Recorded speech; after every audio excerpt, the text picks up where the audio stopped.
हाँ जी मेरे प्यारे मित्रों, आप सभी का आपके अपने एस आर मैथमेटिक्स पर तहे दिल से वेलकम है और स्वागत है। और वैसे मैं आपका शुक्रगुजार हूं कि आपने जो है यहाँ पर अपना कीमती समय दिया है और क्लास को शेयर करोगे और सब्सक्राइब भी करोगे चैनल को। और नहीं करोगे तो भी कोई बात नहीं, समय दिया वह आपके लिए काफी और हमारे लिए भी काफी है, क्योंकि आप क्लास को देखोगे तो आपको सवाल समझ में आएगा, तो ये आपके लिए कहीं ना कहीं जरूर कहीं ना कहीं कि अपने क्लास 10th के अंदर आपके लिए काफी हेल्प करेगा और अच्छे नंबर लाने में मदद करेगा।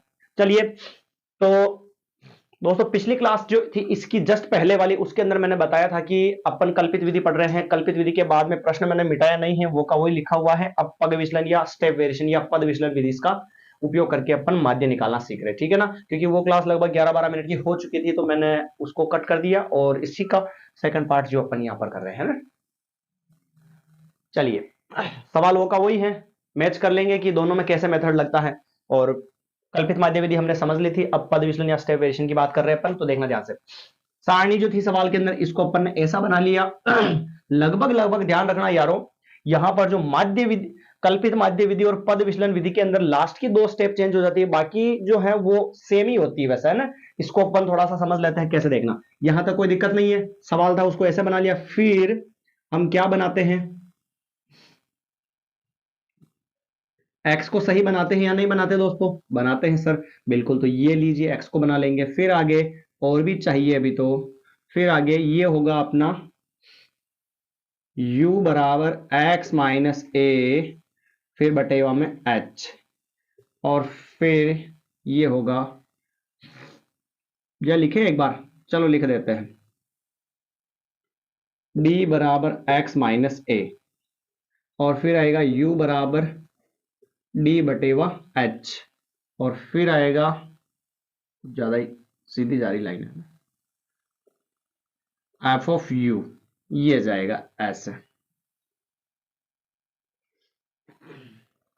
हाँ जी, तो सारणी समझ में आ चुकी है। हमें कैसे पता चलेगा कि u वाली सारणी रखनी है? तो याद रखना पड़ेगा दोस्तों कि पद विचलन या स्टेप वेरिएशन या पद विचलन विधि लगा रहे तो उसके अंदर फॉर्मूला होता है x bar is equal to a plus sigma f u upon sigma f into H.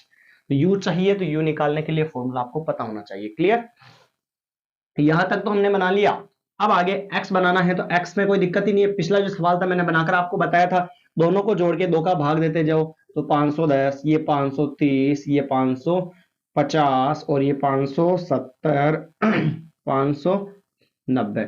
फिर d बराबर x माइनस ए भी निकाल के बताया था मैंने। a कैसे निकालते हैं तो बताया था मैंने आपको नॉर्मली कि a जो है फर्स्ट लास्ट बीच वाला जो भी होगा वो हमारा कल्पित मान होगा a का मान हो गया 550। फिर d भी निकाल के बताया था कि 510 x का मान है, माइनस a का मान 550 है, घटाएंगे तो कितने आ जाएंगे, माइनस के 40। फिर ऐसे ही 530 माइनस 550, तो घटाएंगे तो बड़ी संख्या माइनस की, तो माइनस के कितने आ जाएंगे, 20। तो इसमें कोई दिक्कत है क्या दोस्तों?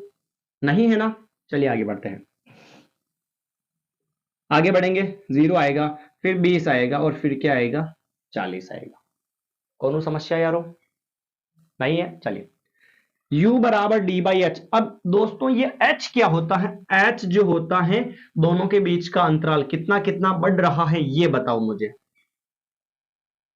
20-20 बढ़ रहा है ना, तो 20-20 आएगा। और आपकी क्लियरिटी के लिए मैं बता दूं कि जो a माना ना, वहां पर तो 0 और 0, u के अंदर ऊपर जो है -1 और ऊपर -2, इधर +1 +2 आएगा हमेशा। कुछ सवाल अपवाद हो सकते हैं कहीं पर, शायद ही जो होंगे, पर जहां तक देखा ऐसे ही आया।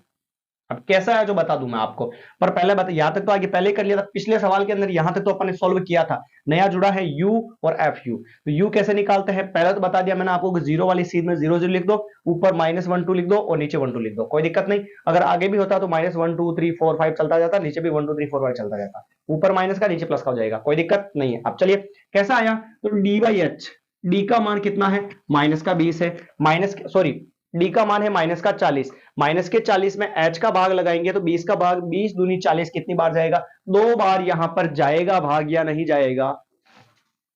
2 बार यहां पर भाग चला जाएगा, कोई दिक्कत है यहां पर?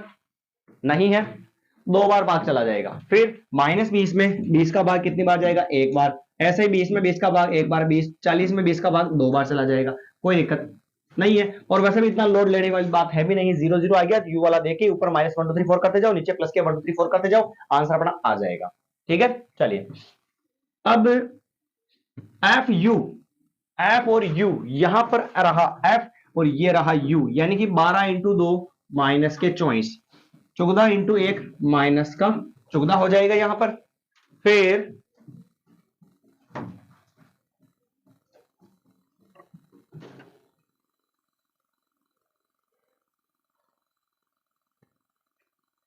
दिख रहा सभी को, चलिए हाँ जी।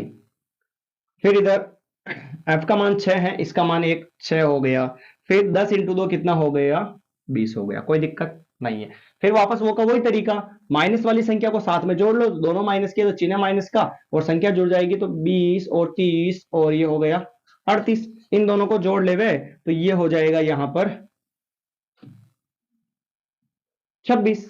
ठीक है, सिग्मा एफ ऑफ यू, अब दोनों को बाकी कर लेते हैं, 38 में से 26 जाएंगे दोस्तों तो कितने बचेंगे बताइए मुझे, 4 और 8 कितने हो गए 12, बड़ी संख्या माइनस कित क्या आ जाएगा, माइनस आ जाएगा।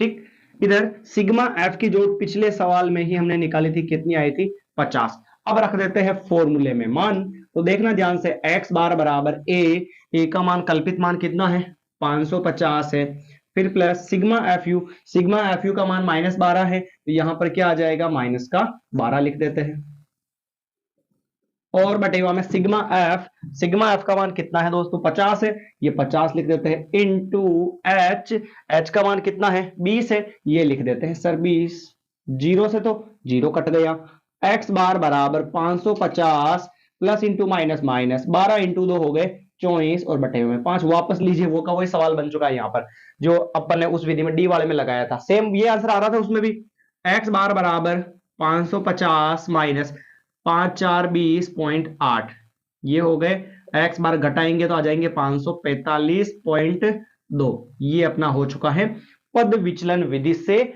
माध्य ज्ञात करने का मेथड, और आंसर भी दोनों में सेम आ चुके हैं। यानी कि दोस्तों यहां पर यह भी सिद्ध होता है कि आपको ध्यान रखना चाहिए कोई सी भी विधि लगाओ आंसर दोनों में क्या आएगा, सेम आएगा, और यह चीज आपको नोटिस रखनी है। ठीक है, तो उम्मीद करता हूं कि आपको यह सवाल समझ में आ चुका होगा, पग विचलन विधि का और माध्य विधि जो कल्पित विधि अपन ने पढ़ी थी वो भी समझा दी मैंने आपको। अब जब अगली क्लास पढ़ेंगे तो उसके अंदर अपन लुप्त बारंबारता एफ और एक्स और वाई वाला सवाल भी सोल्व कर देंगे, फिर ये चैप्टर जो है कहीं से भी आपके आउट नहीं आएगा प्रश्न। धन्यवाद, मिलते हैं नई क्लास के अंदर।